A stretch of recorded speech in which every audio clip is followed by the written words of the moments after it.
پھر فرمایا اور یقیناً تم نے ان لوگوں کو جان لیا جنہوں نے تم میں سے ہفتے کے دن زیادتی کی تھی. ہفتے کے دن بنی اسرائیل کو منع کیا گیا تھا کہ مچھلیاں نہیں پکڑنی، اور وہ جمعے کی شام جال ڈال دیتے، اتوار کی صبح نکال کے کہتے ہم نے تو نہیں کیا کچھ، یہ تو خود ہی آ گئی. بھئی جال کس نے ڈالا تھا؟ اللہ کو دھوکہ دیتے ہو. تو ہم نے ان سے کہا تم بندر ہو جاؤ، ذلیل ہونے والے. یعنی دنیا میں اللہ سبحانہ تعالیٰ نے ان پر اپنا غضب نازل کیا. پھر ہم نے اس قصے کو اس کے سامنے کے لوگوں کے لیے اور اس کے بعد میں آنے والوں کے لیے عبرت اور تقوی والوں کے لیے واعظ اور نصیحت بنا لیا. تو تقوی کا جائزہ لیجئے کہ اس قصے سے کیا سبق ملتا ہے کہ اللہ سبحانہ تعالیٰ کو کوئی دھوکہ نہیں دے سکتا. یہ منافقین کی عادت ہوتی ہے، یخادعون اللہ والذین آمنوا، لیکن وہ صرف اپنے آپ ہی کو دھوکہ دیتے ہیں. پھر فرمایا وَإِذْ قَالَ مُوسَىٰ لِقَوْمِهِ إِنَّ اللَّهَ يَأْمُرُكُمْ أَن تَذْبَحُوا بَقَرَةً، اور جب موسیٰ علیہ السلام نے اپنی قوم سے کہا بے شک اللہ تمہیں حکم دیتا ہے کہ تم ایک گائے ذبح کرو، وہ بولے کیا تم ہم سے مذاق کرتے ہو؟ موسیٰ نے کہا میں اس بات سے اللہ کی پناہ مانگتا ہوں کہ میں جاہلوں میں سے ہو جاؤں. بات بات پر لوگوں کا مذاق اڑانا جہالت کی علامت ہے. کوئی سمجھدار انسان مذاق نہیں اڑایا کرتا، کسی کا بھی مذاق نہیں اڑانا چاہیے. یہ بھی بد اخلاقی کی ایک قسم ہے. کسی کی شکل کا، کسی کے لباس کا، کسی کے بولنے کے انداز کا، کسی کے منہ سے نکلنے والے کوئی غلط لفظ کا مذاق نہیں اڑانا چاہیے، اس کی نقلیں نہیں اتارنی چاہیے. اسی لیے جب بنی اسرائیل نے کہا کہ آپ ہم سے مذاق کرتے ہیں تو موسیٰ علیہ السلام نے کیا کہا؟ اعوذ باللہ ان اکون من الجاہلین، کہ میں اللہ کی پناہ چاہتا ہوں کہ میں جاہلوں میں سے ہو جاؤں اور میں اپنی قوم کے ساتھ مذاق کروں. تو یہاں پر اللہ سبحانہ تعالیٰ نے بنی اسرائیل کا امتحان لیا. بنی اسرائیل ایک لمبے عرصے تک فرعونیوں کے ساتھ رہے تھے جو گائے کی پوجا بھی کرتے تھے، تو ان کے اندر بھی گائے کی محبت پیدا ہوگی. صحبت کا اثر ہوتا ہے، ماحول کا اثر ہوتا ہے. جس ماحول میں آپ رہتے ہیں وہاں کے کچھ اثرات، اس کا رنگ آپ کے اوپر چڑھتا ہے.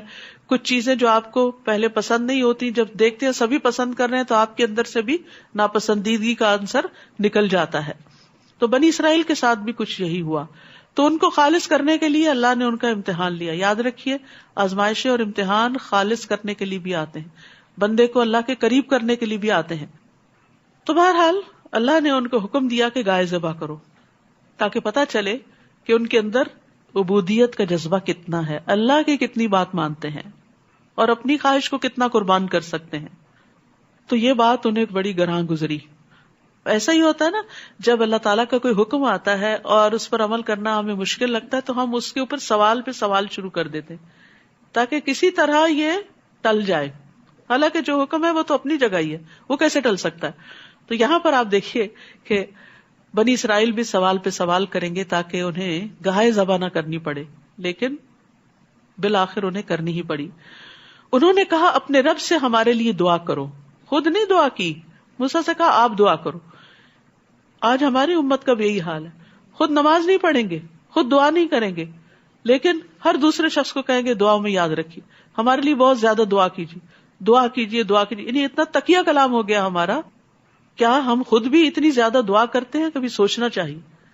اور جتنی دفعہ آپ دوسروں کو کہہ رہے ہوتے ہیں دعا کیجیے، اتنی دفعہ دعا ہی کر لیں خود. یعنی بندوں سے کہہ رہے ہوتے ہیں تو آپ اللہ سے ہی کہہ دیں جو مسئلہ ہے، مسئلہ حل ہو جائے گا انشاءاللہ. تو انہوں نے کہا اپنے رب سے ہمارے لیے دعا کرو کہ وہ ہمارے لیے بیان کر دے کہ وہ گائے کس طرح کی ہے. موسیٰ نے کہا بے شک وہ کہتا ہے کہ وہ گائے نہ تو بڑھیا ہے اور نہ بچیا، بلکہ ان کے درمیان کی نوجوان ہے. تو تم ویسا ہی کرو جو تم حکم دیے جاتے ہو.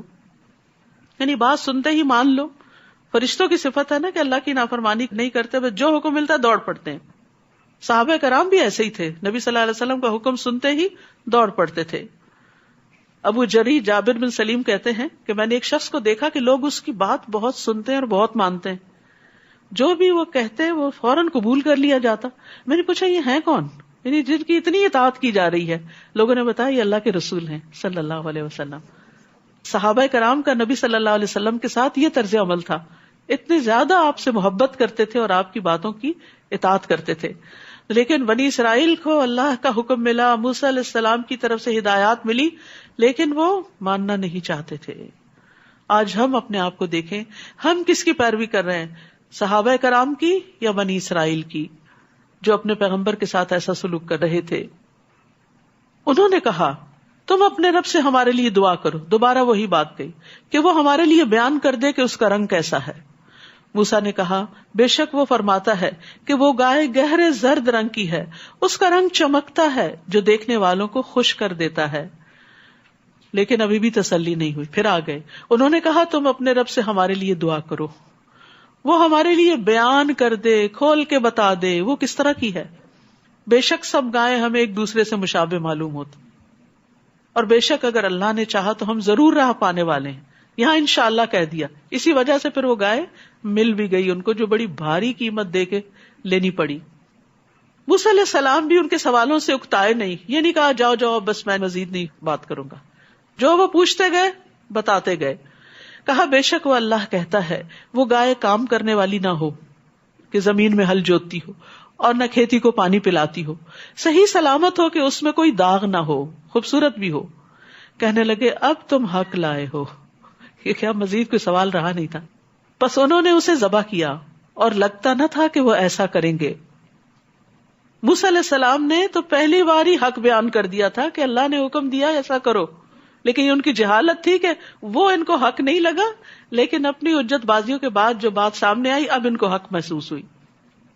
تو جب انہوں نے کثرت سوال سے اپنے لیے کام مشکل بنایا تو پھر مشکل میں پڑ گئے. جب انہوں نے اپنے اوپر سختی کی سوال کر کر کے تو اللہ نے بھی ان پر سختی کی, مزید شرائط بتاتے گئے.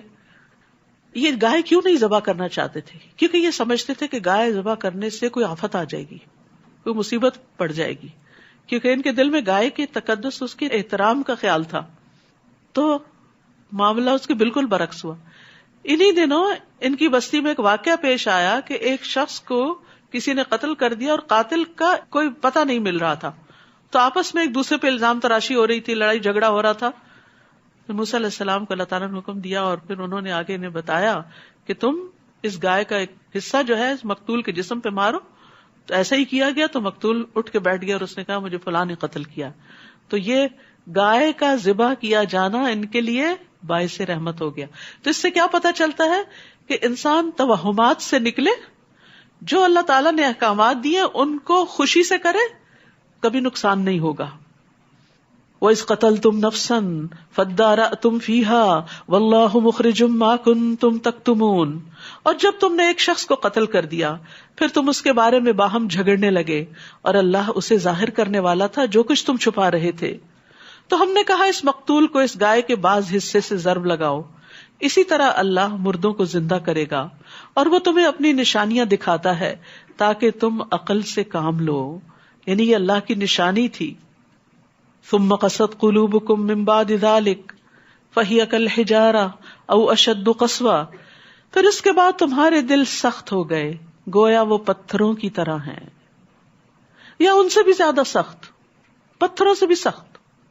اور بے شک بعض پتھر تو وہ ہیں کہ ان میں سے نہریں پھوٹ نکلتی ہیں, اور بے شک ان میں سے کچھ ایسے ہوتے ہیں جو پھٹ پڑتے ہیں اور ان میں سے پانی نکل آتا ہے, اور بلا شبہ ان میں سے کچھ ایسے ہوتے ہیں کہ وہ اللہ کے خوف سے گر پڑتے ہیں, اور اللہ اس سے غافل نہیں جو بھی تم عمل کرتے ہو.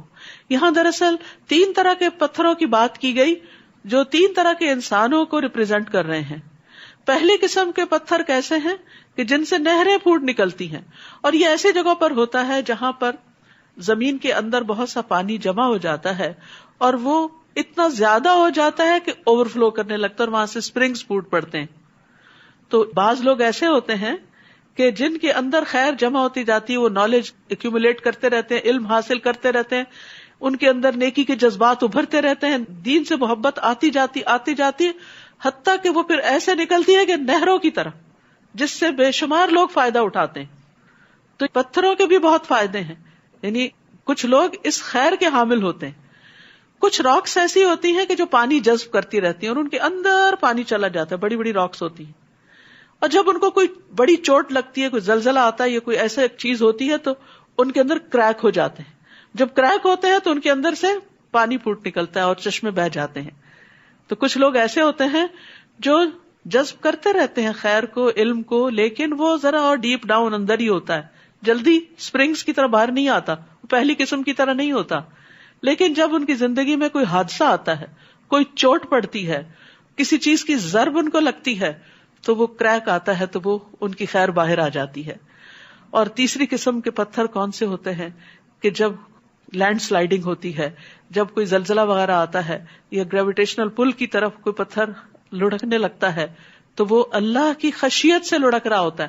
بظاہر اس کے وہ اسباب کے ساتھ ہی لڑک رہا ہے لیکن اس کے اندر بھی اللہ کی خشیت ہوتی.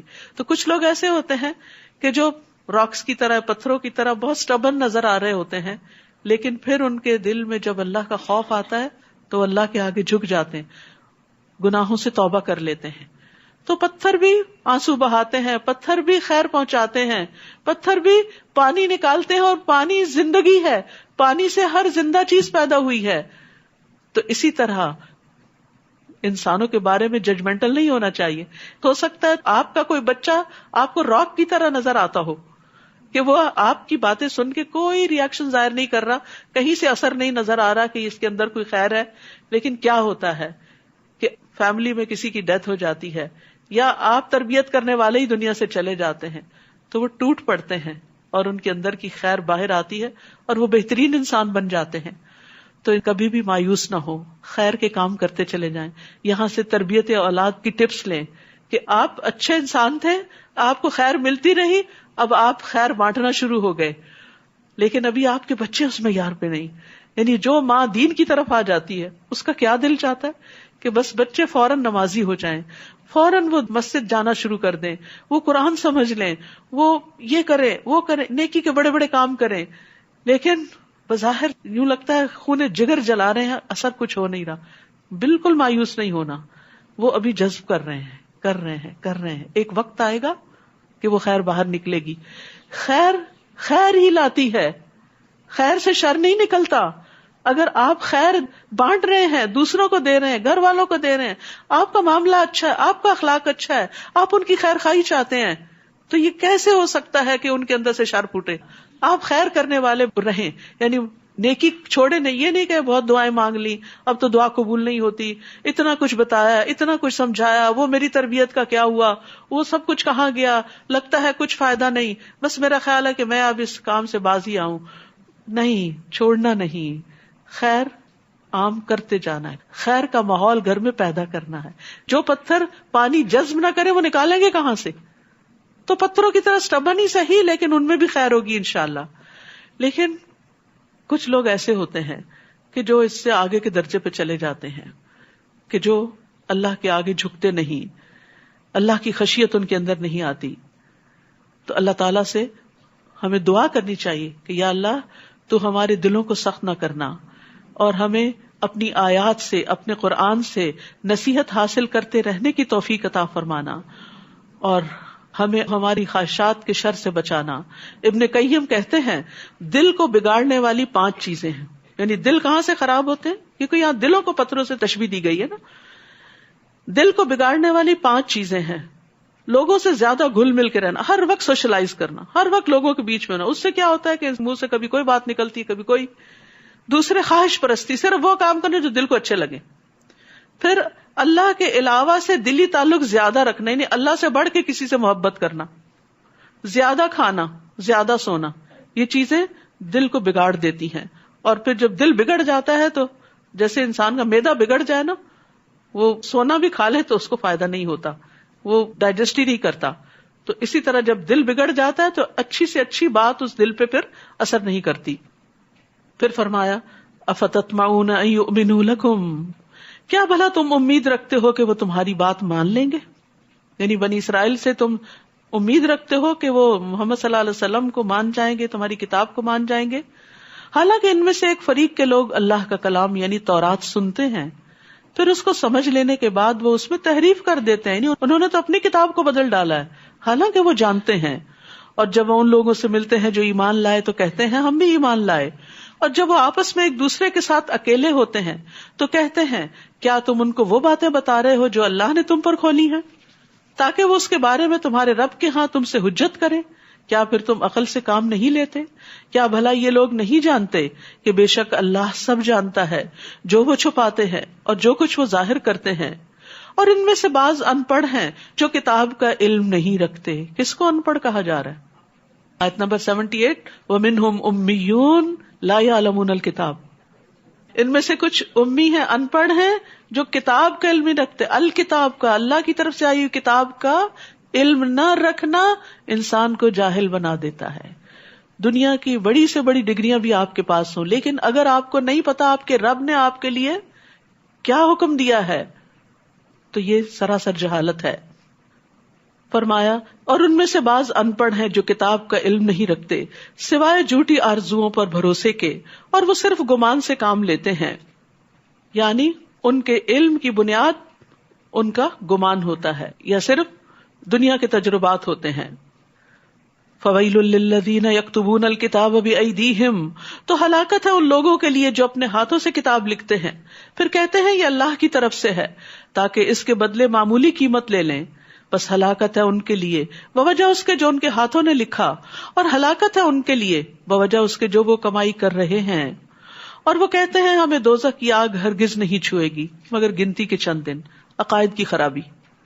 کہہ دیجئے کیا تم نے اللہ سے کوئی عہد لے رکھا ہے تو اللہ اپنے عہد کے ہرگز خلاف نہ کرے گا، یا تم اللہ کے بارے میں وہ کہتے ہو جو تم علم نہیں رکھتے. بلا من کسب سیئۃ واحاطت به خطیئته فاولئک اصحاب النار هم فیہا خالدون. ہاں جس نے کوئی برائی کمائی اور اس کی برائی نے اسے گھیر لیا، یعنی برائی کے چنگل میں پھنس گیا، تو یہی لوگ آگ والے ہیں اور وہ اس میں ہمیشہ رہنے والے ہیں. ربیع بن خثیم کہتے ہیں اس آیت کے بارے میں کہ اس سے مراد وہ شخص ہے جو توبہ کرنے سے پہلے گناہ کی حالت میں فوت ہو جاتا ہے، یعنی توبہ کیے بغیر مر جاتا ہے. یاد رکھیے چھوٹے چھوٹے گناہ مل کر بہت بڑا ڈھیر بن جاتے ہیں جو جلا دینے کے لیے کافی ہیں. اس لیے انسان کو اللہ سے ڈرتے رہنا چاہیے اور دن میں کثرت سے استغفار کرنی چاہیے کہ یا اللہ ہمارے چھوٹے بڑے سب گناہوں کو معاف فرما دے. والذین آمنوا وعملوا الصالحات اولئک اصحاب الجنہ ھم فیہا خالدون. اور جو لوگ ایمان لائے اور انہوں نے نیک اعمال کیے وہی جنت والے ہیں، وہ اس میں ہمیشہ رہنے والے ہیں. وَإِذْ أَخَذْنَا مِيثَاقَ بَنِي إِسْرَائِيلَ لَا تَعْبُدُونَ إِلَّا اللَّهَ وَبِالْوَالِدَيْنِ إِحْسَانًا وَذِي الْقُرْبَى وَالْيَتَامَى وَالْمَسَاكِينِ وَقُولُوا لِلنَّاسِ حُسْنًا وَأَقِيمُوا الصَّلَاةَ وَآتُوا الزَّكَاةَ ثُمَّ تَوَلَّيْتُمْ إِلَّا قَلِيلًا مِّنكُمْ وَأَنتُمْ مُعْرِضُونَ. اور جب ہم نے بنو اسرائیل سے پختہ عہد لیا کہ اللہ کے سوا کسی کی عبادت نہ کرنا، اور ماں باپ، رشتہ داروں، یتیموں اور مسکینوں کے ساتھ حسن سلوک کرنا، اور لوگوں سے اچھی باتیں کہنا، اور نماز قائم کرنا اور زکوٰۃ ادا کرنا، تو تم میں سے تھوڑے لوگوں کے سوا سب اس عہد سے پھر گئے اور تم ہو ہی منہ موڑنے والے. بنی اسرائیل سے عہد لیا گیا، ہمیں کیوں بتایا گیا ہے کہ یہ بھی کرنے کے کام ہیں؟ کیا؟ صرف ایک اللہ کی عبادت، یہ اللہ کا حق ہے. اللہ کے بعد سب سے بڑا حق والدین کا ہے. کیا حق؟ کہ ان کے ساتھ احسان کیا جائے.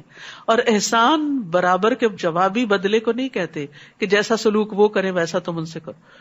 یعنی اگر وہ ڈانٹ کے بات کریں تو تم بھی ڈانٹ کے بات کرنا شروع کر دو، اور اگر وہ اچھے سے بات کریں تو تم بھی اچھی بات کرو. نہیں، والدین جو بھی کریں تم ان کے ساتھ اچھا ہی کرو گے. اور نہ صرف والدین کے ساتھ، باقی رشتہ داروں کے ساتھ بھی، یتیموں اور مسکینوں کے ساتھ بھی، کیونکہ وہ سوسائٹی کا وہ طبقہ ہے کہ جن کی طرف عموماً توجہ نہیں کی جاتی، ان کو امپورٹنس نہیں دی جاتی، ان کے ساتھ حسن سلوک نہیں کیا جاتا. اور پھر سب سے بڑا حسن سلوک کیا ہے جس پر کچھ خرچ نہیں آتا؟ وَقُولُوا لِلنَّاسِ حُسْنًا، لوگوں سے اچھی طرح بات کرو، خوش اخلاقی، اچھی گفتگو، یعنی قولی احسان بھی اور فعلی احسان بھی. نرم گفتگو اور اچھا اخلاق جو ہے یہ بھی ایک صدقہ ہے. الکلمۃ الطیبۃ صدقہ. نبی صلی اللہ علیہ وسلم نے فرمایا سلام کو عام کرنا، اچھا کلام کرنا ایسے اعمال ہیں جو بخشش کو واجب کر دیتے ہیں. یعنی ہر ایک کو سلام کرنا اور اچھی طرح بات کرنا دوسروں سے، کسی کی بات سن لینا، اس کو جواب دے دینا، بغیر ٹانٹ کیے، بغیر طنز کیے، بغیر تانے دیے، بغیر کسی کے قصور یا اس کی غلطیوں کو یاد کرائے، بغیر چیخے چلائے، اور بات کے اندر سچائی بھی ہو. یعنی بات بھی درست ہو اور اس کی پریزنٹیشن بھی درست ہو، عمدہ ہو، خوبصورت ہو. حسن سے ہے، حسن خوبصورتی کو کہتے ہیں. یعنی اچھی طرح بات کرو اور پھر اس کے بعد نماز بھی قائم کرو، زکوٰۃ بھی دو. عموماً کیا ہوتا ہے جب ہم اچھے اخلاق پہ سٹریس کرتے ہیں تو نماز روزہ زکوٰۃ بھول جاتے ہیں، اور جب ہم نمازی بن جاتے ہیں صدقہ خیرات کرتے ہیں تو ہم لوگوں کے ساتھ پھر اچھی طرح بات نہیں کرتے. تو مکمل دین فرمایا پھر تم اس سے پھر گئے اور تم منہ پھیرنے والے ہو. آج اس حکم کو کیا ہم نہیں جانتے کہ یہ ہمارے دین کا حصہ ہے؟ آج یہ سب کچھ پڑھنا دراصل اپنے آپ کو یاد دہانی کرانا ہے. ہم نے پہلا سپارہ پہلے بھی پڑھا ہوا، ہم جانتے ہیں اس میں کیا لکھا ہوا ہے، لیکن دوبارہ کیوں پڑھنے کی ضرورت ہے؟ نبی صلی اللہ علیہ وسلم ہر سال جبریل علیہ السلام کے ساتھ کیوں دور کیا کرتے تھے؟ کیونکہ قرآن کو دہرانے سے انسان کے موٹیویشنل لیول بھی ہائی ہوتا ہے، ایمان بڑھتا ہے، عمل کی طاقت ملتی ہے انسان کو. پھر فرمایا اور جب ہم نے تم سے پختہ عہد لیا کہ تم باہم اپنے خون نہ بہانا اور اپنے لوگوں کو ان کے گھروں سے نہ نکالنا، تو تم سب نے اقرار کر لیا اور تم اس بات کے گواہ ہو. پھر تم وہی لوگ ہو کہ اپنے ہی لوگوں کو قتل کرتے ہو اور اپنے میں سے ایک فریق کو ان کے گھروں سے نکال دیتے ہو. تم ان کے خلاف گناہ اور زیادتی کے ساتھ دوسروں کی مدد کرتے ہو، اور اگر وہ تمہارے پاس قیدی ہو کر آئیں تو فدیہ دے کر ان کو چھڑا لیتے ہو، حالانکہ ان کا نکال دینا ہی تم پر حرام کیا گیا تھا. کیا تم کتاب اللہ کے بعض حصے کو مانتے ہو اور بعض کا انکار کرتے ہو؟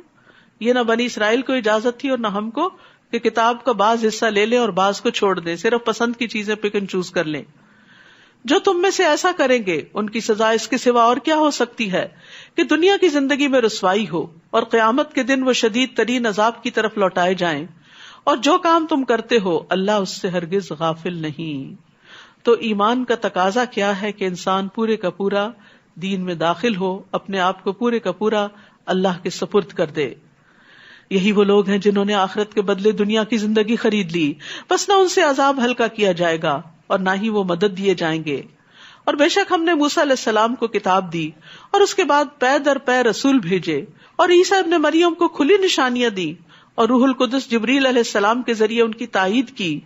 تو کیا بھلا ایسا نہ ہوا کہ جب کبھی تمہارے پاس کوئی رسول ایسی چیز لے کر آیا جسے تمہارے نفس پسند نہ کرتے تھے تو تم نے تکبر کیا، پھر ایک گروہ انبیاء کو تم نے جھٹلایا اور ایک گروہ کو تم قتل کرتے رہے.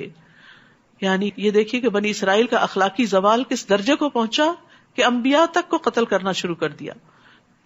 وَقَالُوا قُلُوبُنَا غُلْفٌ بَل لَّعَنَهُمُ اللَّهُ بِكُفْرِهِمْ فَقَلِيلًا مَّا يُؤْمِنُونَ. اور انہوں نے کہا کہ ہمارے دل غلافوں میں ہیں، بلکہ اللہ نے ان کے کفر کی وجہ سے ان پر لعنت کی ہے، بس وہ بہت ہی کم ایمان لاتے ہیں. اور جب اللہ کی طرف سے ان کے پاس ایک کتاب آ گئی جو اس کی تصدیق کرنے والی ہے جو ان کے پاس ہے، حالانکہ اس سے پہلے وہ کفر کرنے والوں پر فتح مانگا کرتے تھے، بس جب ان کے پاس وہ چیز آ پہنچی جس کو وہ پہچان گئے تو انہوں نے اس کا انکار کر دیا، بس اللہ کی لعنت ہے انکار کرنے والوں پر. کتنی بری ہے وہ چیز جس کے بدلے انہوں نے اپنے نفس بیچ ڈالے، کہ وہ اس چیز کا انکار کرتے ہیں جو اللہ نے نازل کی محض ضد کی بنا پر کہ اللہ اپنے بندوں میں سے جس پر چاہتا ہے اپنا فضل نازل کرتا ہے. ضد کس بات کی تھی؟ کہ نبوت محمد صلی اللہ علیہ وسلم کو کیوں دے دی گئی. تو وہ غضب بالائے غضب کے ساتھ پلٹے، اور کافروں کے لیے رسوا کن عذاب ہے. اور جب ان سے کہا جاتا ہے اس پر ایمان لاؤ جو اللہ نے نازل کیا، تو وہ کہتے ہیں ہم اسی کو مانیں گے جو ہم پر نازل کیا گیا، اور اس کے علاوہ کا وہ انکار کرتے ہیں، حالانکہ وہ حق ہے اور اس کتاب کی تصدیق کرنے والا ہے جو ان کے پاس ہے. یعنی قرآن میں جو احکامات ہیں ان میں سے بہت سے احکامات تورات کے اندر موجود ہیں. کہہ دیجیے اگر تم ماننے والے ہو تو اس سے پہلے اللہ کے نبیوں کو کیوں قتل کرتے تھے؟ اور یقیناً موسیٰ تمہارے پاس کھلی نشانیاں لے کر آئے، پھر تم نے ان کے بعد بچڑے کو معبود بنا لیا اور تم ہی ظالم ہو. یعنی موسیٰ علیہ السلام تمہارے اندر موجود ہیں اور تم اللہ کو چھوڑ کر بچڑے کو پوجنا شروع کر دو. کتنی حیرت کی بات ہے. اور جب ہم نے تم سے پختہ عہد لیا اور کوہ طور کو تم پر بلند کیا اور حکم دیا کہ جو ہم نے تمہیں دیا ہے اسے مضبوطی سے پکڑ لو اور سنو، تو انہوں نے کہا ہم نے سن لیا اور ہم نے نافرمانی کی، سمعنا و عصینا، ہم نہیں مانیں گے. اور ان کے کفر کی وجہ سے وہ اپنے دلوں میں بچڑے کی محبت پلا دیے گئے. تو یاد رکھیے جب انسان اللہ تعالیٰ کا کوئی حکم نہیں مانتا تو اس کے بدلے کسی فتنے میں پڑ جاتا ہے، وہ ایسی چیزوں کی محبت میں گرفتار ہو جاتا ہے جس میں پڑھ کر وہ اللہ کو بھی بھول جاتا ہے اور اللہ کے احکامات کو بھی بھول جاتا ہے. کہہ دیجئے کتنا برا ہے وہ کام جس کا حکم تمہارا ایمان تمہیں دیتا ہے اگر ہو تم مومن. کہہ دیجئے اگر اللہ کے ہاں آخرت کا گھر تمہارے ہی لیے خاص ہے باقی لوگوں کو چھوڑ کر، تو تم موت کی تمنا کرو اگر تم سچے ہو. ہماری طرح بنی اسرائیل کا بھی یہی عقیدہ تھا کہ جنت ہمارے لیے، جنت میں ہم ہی جائیں گے، اور اگر کسی گناہ کے بدولت گئے بھی چند دن تو وہاں سے نکل آئیں گے. تو آج آپ دیکھیے کہ ہم سب بھی یہی یقین رکھتے ہیں کہ چونکہ ہم نے لا الہ الا اللہ پڑھ رکھا ہے اس لیے جنت میں جائیں گے، عمل چاہے کیسے بھی کریں. یاد رکھیے اللہ تعالیٰ سے امید رکھنی چاہیے، اللہ تعالیٰ سارے گناہ معاف کر دے گا، لیکن یاد رکھیے اللہ سبحانہ تعالیٰ سے ڈرنا بھی چاہیے، اللہ کا ڈر بھی ہونا چاہیے. آدم علیہ السلام کو کتنے گناہوں کی وجہ سے جنت سے نکالا گیا تھا؟ کتنے، ذرا نمبر بتائیے. ایک لقمہ بس جو ہی انہوں نے وہ منہ میں رکھا جنت کے لباس اتروا دیے گئے. ابلیس کو کتنے گناہوں کی وجہ سے رحمت سے دور کیا گیا تھا؟ ایک سجدہ. اسی طرح حدیث میں آتا ہے کہ ایک شخص منہ سے کوئی ایسی بات نکالتا ہے جس کی وجہ سے وہ جہنم میں 70 سال کی مسافت پر چلا جاتا ہے. ایک غلط بات. ہم کتنے خطرے میں ہیں. میں مایوس نہیں آپ کو کر رہی، لیکن ہمیں اللہ سے ڈرتے رہنا چاہیے. اپنے اعمال کو بہت بڑی چیز نہیں سمجھنا چاہیے کہ ہم نے تو بہت کچھ کر رکھا ہے اس لیے جہنم میں تو وہ فلاں اور فلاں جائے گا، ہم تو جنتی ہیں. اور بڑے یقین سے کہتے ہیں ہم جنت میں جائیں گے تو ایسا کریں گے اور ویسا کریں گے. آپ کے پاس گارنٹی کیا ہے وہاں جانے کی؟ کیا اللہ کے حکم کو آپ اوور رول کریں گے، یا آپ اللہ تعالیٰ کو بتائیں گے کہ کس نے جنت میں جانا ہے اور کس نے جہنم میں؟ اس چیز سے منع کیا گیا ہے کہ ایسی زبان نہیں استعمال کرنی چاہیے. صرف اللہ ہی کے ہاتھ میں، جس کو چاہے گا معاف کر دے گا، جس کو چاہے گا سزا دے گا. اس لیے ہمیں اس کی طرف رجوع کرتے رہنا چاہیے، اس سے معافی مانگتے رہنا چاہیے، اور اپنی غلطیوں کا اعتراف کرتے رہنا چاہیے کہ اللہ ہم گناہ گار ہیں، ہم نے وہ گناہ جو جان بوجھ کر کیے اور وہ جو انجانے میں کیے تو سب کے سب ہم سے معاف فرما دے. اور وہ ہرگز اس کی تمنا کبھی بھی نہ کریں گے ان اعمال کی وجہ سے جو ان کے ہاتھ آگے بھیج چکے ہیں. اور اللہ ظالموں کو خوب جاننے والا ہے. اور البتہ آپ انہیں ضرور دیگر لوگوں سے بڑھ کر زندگی کا حریص پائیں گے، یہاں تک کہ مشرکوں سے بھی بڑھ کر. ان میں سے ہر ایک یہی چاہتا ہے کاش وہ 1000 سال عمر دیا جائے، حالانکہ اتنی عمر دیا جانا اسے عذاب سے بچانے والا نہیں. کوئی 1000 سال بھی جیے اور بعد میں مرے 1000 سال کا ہو کے، تو بھی اگر اس نے اللہ کو راضی نہیں کیا تو اللہ کی سزا سے نہیں بچ سکتا. اور اللہ خوب دیکھنے والا ہے جو بھی وہ عمل کرتے ہیں. قل من كان عدوا لجبريل فإنه نزله على قلبك بإذن الله مصدقا لما بين يديه وهدى وبشرى للمؤمنين. کہہ دیجئے جو کوئی جبریل کا دشمن ہے. بنو اسرائیل کہتے تھے کہ محمد صلی اللہ علیہ وسلم پہ فرشتہ کون آتا ہے؟ جب بتایا گیا کہ جبریل، کہنے لگے ہم تو جبریل کے دشمن، کیونکہ جبریل ہم سزا لے کر آئے. تو اللہ تعالیٰ فرماتے ہیں جو جبریل سے دشمنی کرے گا تو بے شک اللہ نے تو اس کو اللہ کے حکم سے آپ کے دل پہ نازل کیا. نہیں ہے وہ خود سے تو نہیں آئے وحی لے کر، وہ خود سے تو نہیں آتے عذاب لے کر. تو اللہ نے جو قرآن نازل کیا محمد صلی اللہ علیہ وسلم پر، اسے کون لے کر آئے؟ جبریل علیہ السلام لے کر آئے، جو اس کی تصدیق کرنے والا ہے جو اس سے پہلے ہے. یعنی قرآن تمہاری کتابوں کی تصدیق کر رہا ہے. تمہیں اچھی طرح پتا ہے کہ جو قرآن کی تعلیمات ہیں وہ تمہارے پاس پہلے سے موجود ہیں. اور ایمان لانے والوں کے لیے ہدایت اور خوشخبری ہے. قرآن ہدن و بشرا ہے، خوشخبری بھی ہے، لیکن ماننے والوں کے لیے. جو کوئی اللہ کا اور اس کے فرشتوں کا اور اس کے رسولوں کا اور جبریل کا اور میکائیل کا دشمن ہے تو بے شک اللہ کافروں کا دشمن ہے. اور یقیناً ہم نے آپ کی طرف روشن آیات نازل فرمائی ہیں، اور نہیں انکار کرتے ان کا مگر جو فاسق ہیں، نافرمان لوگ.